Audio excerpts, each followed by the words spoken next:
दोस्तों, आज हम जिस विषय पर बात करने जा रहे हैं वो केवल एक फिल्म से जुड़ी खबर नहीं है, बल्कि ये एक ऐसा विवाद बन चुका है जिसने पूरे देश के माहौल को झकझोर कर रख दिया है। ये कहानी सिर्फ सिनेमा तक सीमित नहीं है, बल्कि इसमें राजनीति, विचारधारा, देशभक्ति और अभिव्यक्ति की आज़ादी सब कुछ एक साथ टकरा रहा है। ये वो कंट्रोवर्सी है जिसमें एक पोस्टर, एक बयान और कुछ प्रतिक्रियाओं ने मिलकर पूरे देश को दो सोचों में बांट दिया।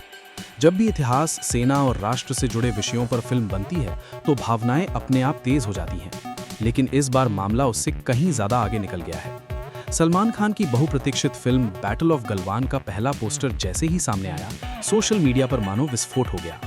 पोस्टर में सलमान खान एक बिल्कुल अलग अवतार में दिखाई दिए। आंखों में आक्रोश, चेहरे पर दर्द और शरीर की भाषा में एक सैनिक का अनुशासन। ये कोई आम बॉलीवुड लुक नहीं था, बल्कि ऐसा लुक था जो सीधे दिल और दिमाग पर असर करता है। फैंस ने इसे देखकर कहना शुरू कर दिया कि सलमान खान इस बार सिर्फ एंटरटेनमेंट नहीं, बल्कि इतिहास और बलिदान की कहानी लेकर आए हैं। कई लोगों ने पोस्टर को देखकर लिखा कि ये फिल्म भारतीय सेना के शौर्य को एक नई पहचान देगी। लेकिन दोस्तों, जहां एक तरफ तालियां बज रही थी, वहीं दूसरी तरफ कुछ सवाल भी उठने लगे। कुछ लोगों ने कहना शुरू किया कि गलवान घाटी जैसी संवेदनशील घटना पर फिल्म बनाना आसान नहीं है। क्या एक कमर्शियल स्टार उस दर्द और बलिदान को सही तरीके से दिखा पाएगा? क्या सिनेमा इस मुद्दे के साथ न्याय कर पाएगा? धीरे धीरे ये सवाल बहस में बदलने लगे और बहस कंट्रोवर्सी की तरफ बढ़ने लगी। लोग दो हिस्सों में बंटने लगे, एक वो जो फिल्म को देशभक्ति का प्रतीक मान रहे थे और दूसरे वो जो इसे भावनाओं से खेलने की कोशिश कह रहे थे। इसी बीच इस पूरे मामले में एक ऐसा बयान सामने आया जिसने आग में घी डालने का काम कर दिया। उत्तर प्रदेश के मुख्यमंत्री योगी आदित्यनाथ ने मीडिया के सामने फिल्म को लेकर अपनी प्रतिक्रिया दी। उन्होंने साफ शब्दों में कहा कि जो भी फिल्म देश की संस्कृति, राजनीति और राष्ट्रीय सोच को भ्रमित करेगी, उसे उत्तर प्रदेश में रिलीज नहीं होने दिया जाएगा। ये बयान अपने आप में काफी सख्त था, लेकिन असली हलचल तब मची जब उन्होंने बैटल ऑफ गलवान को लेकर ये भी कहा कि ऐसी फिल्में देश की मानसिकता को नुकसान पहुंचा सकती हैं। इस बयान के सामने आते ही पूरा बॉलीवुड सन्न रह गया। बड़े बड़े डायरेक्टर, प्रोड्यूसर और अभिनेता इस पर खुलकर कुछ कहने से बचते नजर आए। वजह साफ थी, अब ये सिर्फ एक फिल्म पर टिप्पणी नहीं थी, बल्कि सत्ता और सिनेमा के बीच सीधी टक्कर की शुरुआत थी। सोशल मीडिया पर बहस और तेज हो गई। कुछ लोग योगी आदित्यनाथ के बयान का समर्थन कर रहे थे और कह रहे थे कि सेना और देश के नाम पर कोई भी गलत संदेश बर्दाश्त नहीं किया जाना चाहिए, जबकि दूसरी तरफ लोग ये सवाल उठा रहे थे कि क्या अब फिल्मों की रचनात्मक आज़ादी भी राजनीति तय करेगी। यहीं से ये कहानी एक बड़े संघर्ष की ओर बढ़ने लगी। योगी आदित्यनाथ के बयान के बाद सोशल मीडिया पर मानो तूफान आ गया। ट्विटर पर मिनटों में ट्रेंड बदलने लगे, इंस्टाग्राम स्टोरीज से भर गया और यूट्यूब पर बहसों की बाढ़ आ गई। कहीं we stand with Salman trend कर रहा था, तो कहीं बॉयकॉट बैटल ऑफ गलवान। लोग अपने अपने विचारों के साथ मैदान में उतर आए थे। ये अब सिर्फ ऑनलाइन चर्चा नहीं रही, बल्कि एक विचारधारात्मक लड़ाई बन चुकी थी। इस पूरे हंगामे के बीच सबसे दिलचस्प बात ये थी कि फिल्म की टीम ने शुरुआत में बिल्कुल चुप्पी साधे रखी। न कोई बयान, न कोई सफाई। इस चुप्पी ने लोगों की जिज्ञासा और भी बढ़ा दी। तभी इस विवाद में एक नई एंट्री हुई, इम्तियाज जलील की। इम्तियाज जलील जो इस फिल्म से जुड़े हुए हैं और एक सांसद भी हैं, उन्होंने खुले मंच से बयान देकर पूरे मामले को नया मोड़ दे दिया। उन्होंने कहा कि जब भी बॉलीवुड देशभक्ति या सच्चाई दिखाने की कोशिश करता है, कुछ लोग उसे तुरंत राजनीति से जोड़ देते हैं, लेकिन इस बार वे चुप नहीं बैठेंगे और कानूनी तरीके से जवाब देंगे। इम्तियाज जलील के इस बयान ने विवाद को और तेज कर दिया। बॉलीवुड अब खुलकर दो हिस्सों में बंट गया। कई बड़े सितारों ने सलमान खान के समर्थन में बयान दिए और कहा कि कला को राजनीति से अलग रखा जाना चाहिए। उनका कहना था कि अगर हर फिल्म को राजनीतिक नजरिए से देखा जाएगा तो सिनेमा का उद्देश्य ही खत्म हो जाएगा। कुछ कलाकारों ने यह भी कहा कि सेना के सम्मान पर सवाल उठाने से पहले फिल्म को देखा जाना चाहिए। वहीं दूसरी तरफ योगी आदित्यनाथ के समर्थक भी पीछे नहीं रहे। उन्होंने साफ कहा कि अगर किसी भी फिल्म में सेना के बलिदान का गलत चित्रण किया गया तो उसे किसी भी हाल में स्वीकार नहीं किया जाएगा। कुछ जगहों पर थिएटर के बाहर विरोध प्रदर्शन शुरू हो गए, पोस्टर फाड़े गए, नारेबाजी हुई और मामला सोशल मीडिया से निकलकर सड़कों तक पहुंच गया। ये साफ हो गया था कि ये विवाद अब किसी के कंट्रोल में नहीं रहा।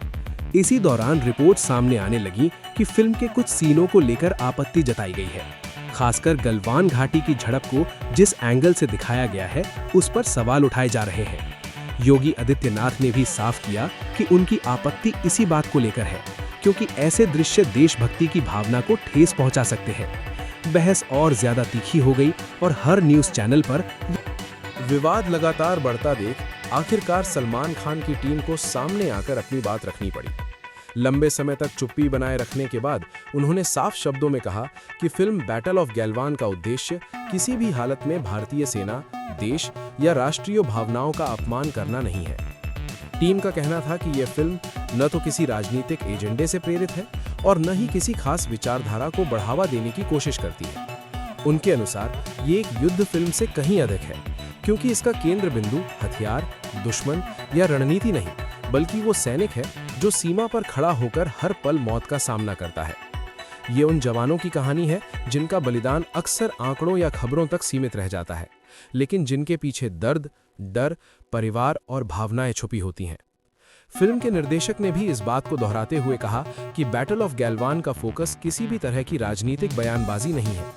उनका कहना था कि फिल्म का मकसद सिर्फ ये दिखाना है कि एक सैनिक किन परिस्थितियों में देश के लिए खड़ा होता है, वो किन मानसिक और भावनात्मक संघर्षों से गुजरता है और कैसे उसका साहस केवल युद्ध के मैदान तक सीमित नहीं रहता, बल्कि उसके पूरे जीवन को परिभाषित करता है। डायरेक्टर के अनुसार फिल्म में दिखाए गए दृश्य भावनाओं, साहस और मानवीय दृष्टिकोण पर आधारित है, न कि किसी समुदाय, नेता या सरकार को निशाना बनाने के लिए। लेकिन इन सभी सफाइयों के बावजूद उत्तर प्रदेश के मुख्यमंत्री योगी आदित्यनाथ अपने रुख पर अडिग नजर आए। उन्होंने स्पष्ट रूप से कहा कि अगर फिल्म रिलीज होती है तो उत्तर प्रदेश के किसी भी थिएटर में इसे चलने की अनुमति नहीं दी जाएगी। उनका मानना था कि देश और सेना से जुड़े विषयों पर बनी फिल्मों को अतिरिक्त जिम्मेदारी के साथ पेश किया जाना चाहिए, क्योंकि ऐसे मुद्दे सीधे जनता की भावनाओं से जुड़े होते हैं। जैसे ही ये बयान सामने आया, विवाद और भी तेज हो गया। मीडिया चैनलों पर बहसें और तीखी हो गईं और सोशल मीडिया पर प्रतिक्रियाओं की बाढ़ आ गई। सलमान खान के फैंस ने बड़े पैमाने पर ऑनलाइन कैंपेन शुरू कर दिए। ट्विटर पर ट्रेंड चलने लगे, इंस्टाग्राम पर सपोर्ट पोस्ट्स की लाइन लग गई और यूट्यूब पर वीडियो के जरिए लोग फिल्म के समर्थन में अपनी राय रखने लगे। फैंस का कहना था कि सलमान खान हमेशा से ही देश और सेना के प्रति सम्मान दिखाते आए हैं और उनकी फिल्म को बिना देखे ही जज करना गलत है। वहीं दूसरी तरफ विरोध करने वालों ने भी अपनी आवाज और तेज कर दी। उनका तर्क था कि देश के सम्मान से जुड़ा कोई भी मुद्दा हल्के में नहीं लिया जाना चाहिए, चाहे वो फिल्म ही क्यों ना हो। धीरे धीरे ये विवाद सिर्फ एक फिल्म तक सीमित नहीं रहा, ये अभिव्यक्ति की आज़ादी बनाम सांस्कृतिक और राष्ट्रीय मूल्यों की बहस में बदल गया। कुछ लोगों का मानना था कि किसी फिल्म पर रोक लगाना लोकतंत्र और फ्रीडम ऑफ एक्सप्रेशन के खिलाफ है। उनका कहना था कि अगर हर क्रिएटिव काम को राजनीतिक या वैचारिक दबाव में रोका जाएगा तो कला और सिनेमा का अस्तित्व ही खतरे में पड़ जाएगा। दूसरी ओर कई लोगों का यह भी कहना था कि आज़ादी के साथ जिम्मेदारी भी आती है और देश के सम्मान से बड़ा कोई भी स्टार या फिल्म नहीं हो सकती। इसी बीच सेंसर बोर्ड ने इस पूरे मामले पर अपनी प्रतिक्रिया दी। उन्होंने स्पष्ट किया कि फिल्म अभी आधिकारिक रूप से समीक्षा के लिए उनके पास नहीं आई है और जब आएगी तो हर सीन को तय नियमों और गाइडलाइंस के अनुसार सावधानीपूर्वक जांचा जाएगा। सेंसर बोर्ड के इस बयान ने कुछ समय के लिए माहौल को थोड़ा शांत जरूर किया, लेकिन असली सवाल अभी भी बना रहा।